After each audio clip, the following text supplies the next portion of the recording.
Hello everyone, welcome to VR Reddy creators. మనకు పాలిటీలో భారత రాజ్యాంగంలో ఈ రాజ్యాంగ సవరణలు అనే అంశం చాలా ఇంపార్టెంట్. సో మనకు ఈ ముఖ్యమైన రాజ్యాంగ సవరణలు అనేవి రిపీటెడ్గా క్వశ్చన్ పేపర్లో మనకు అడగడం జరుగుతుంది. ఎనీ కాంపిటేటివ్ ఎగ్జామ్ ఈ రాజ్యాంగ సవరణల నుంచి క్వశ్చన్స్ అడుగుతున్నారు. సో మనం ఈ వీడియోలో ముఖ్యమైన రాజ్యాంగ సవరణలో భాగంగా ఈ వీడియోలో ఒక రాజ్యాంగ సవరణని డిస్కస్ చేద్దాం. సో అసలు ఈ రాజ్యాంగ సవరణ గురించి భారత రాజ్యాంగంలో తెలిపే ఆర్టికల్ ఏది అంటే ఆర్టికల్ 368.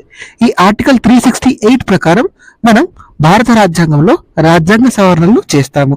అదేవిధంగా రాజ్యాంగ సవరణ గురించి తెలిపే భాగం పాలిటీలో ఏ పార్ట్లో ఈ రాజ్యాంగ సవరణ గురించి ఉంటుందంటే 20వ భాగంలో ఉంటుంది.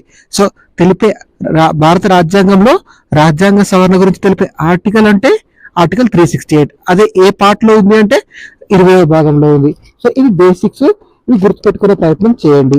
సో మనం ఈ వీడియోలో 103వ రాజ్యాంగ సవరణ చట్టం గురించి నేర్చుకుందాం. 103వ రాజ్యాంగ సవరణ చట్టం.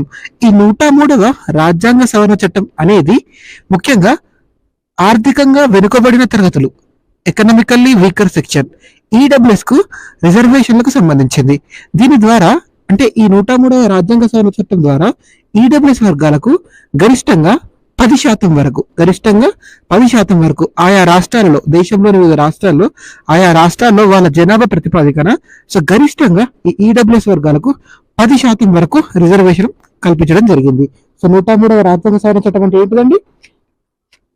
103వ రాజ్యాంగ సవరణ చట్టం అంటే ఎకనామికల్లీ వీకర్ సెక్షన్స్ కి, ఈడబ్ల్యూఎస్ వర్గాలకి రిజర్వేషన్లు కల్పించడం. సో ఈ 103వ రాజ్యాంగ సవరణ చట్టం ద్వారా భారత రాజ్యాంగంలో 2 ఆర్టికల్స్ ని సవరించారు.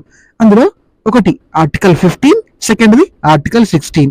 ఈ ఆర్టికల్ 15ను సవరించి అందులో ఆర్టికల్ 15 సబ్ క్లాస్ 6 ను చేర్చారు. ఆర్టికల్ 15 లో సబ్ క్లాస్ 6 ను చేర్చారు.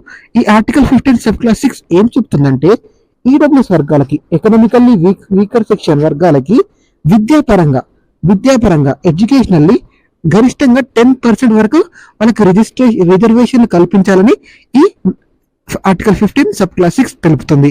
అదేవిధంగా ఆర్టికల్ 16, ఈ ఆర్టికల్ 16 సవరించి ఆర్టికల్ 16 సబ్ క్లాస్ 6 ని చేర్చారు.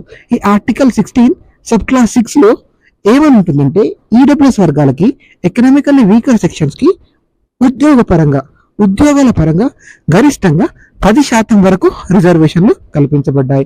సో ఆర్టికల్ 15 ని సవరించారు, ఆర్టికల్ 16 ని సవరించారు. సో ఈ 103వ రాజ్యాంగ సవరణ చట్టం అంటే ఏంటిది? ఎకనామికల్లీ వీకర్ సెక్షన్స్, ఈడబ్ల్యూఎస్ కి గరిష్టంగా 10% వరకు ఉద్యోగావకాశాలలో రెండింటిలో గరిష్టంగా 10% వరకు రిజర్వేషన్స్ కల్పించడం జరిగింది. సో ఇది చాలా ఇంపార్టెంట్. డెఫినెట్ గా రాబోయే ఎగ్జామ్ లో అడిగే అవకాశం ఉన్నటువంటి టాపిక్, అంశము.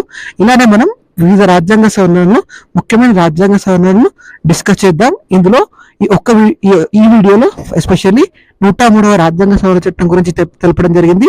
సో ఈ మధ్య ఈ ఈడబ్ల్యూఎస్ అనే అంశం చాలా వార్తల్లో ఉంది. సో కంపల్సరీ దీని నుంచి మనం క్వశ్చన్ ఎక్స్పెక్ట్ చేసే అవకాశం ఉంది. కాబట్టి చదివే ప్రయత్నం చేయండి. సో పాలిటీలో మనకి ఈ రాజ్యాంగ సవరణలు అనే అంశం చాలా ఇంపార్టెంట్. సో మళ్ళీ ఫైనల్ ఒకసారి చెప్తున్నాను. 103వ రాజ్యాంగ సవరణ చట్టం అంటే ఏంటండి? ఈడబ్ల్యూఎస్ వర్గాలకు 10% వరకు, గరిష్టంగా 10% వరకు రిజర్వేషన్ కల్పించడం. సో ఇందులో ఏమేమి సవరించారు? ఆర్టికల్ 15 ని సవరించారు, ఆర్టికల్ 16 ని సవరించారు. ఆర్టికల్ 15 లో సబ్ క్లాస్ 6 ని చేర్చారు, ఆర్టికల్ 16 లో సబ్ క్లాస్ 6 ని చేర్చారు. Thank you so much for watching అండి. Please do subscribe for more updates. Thank you.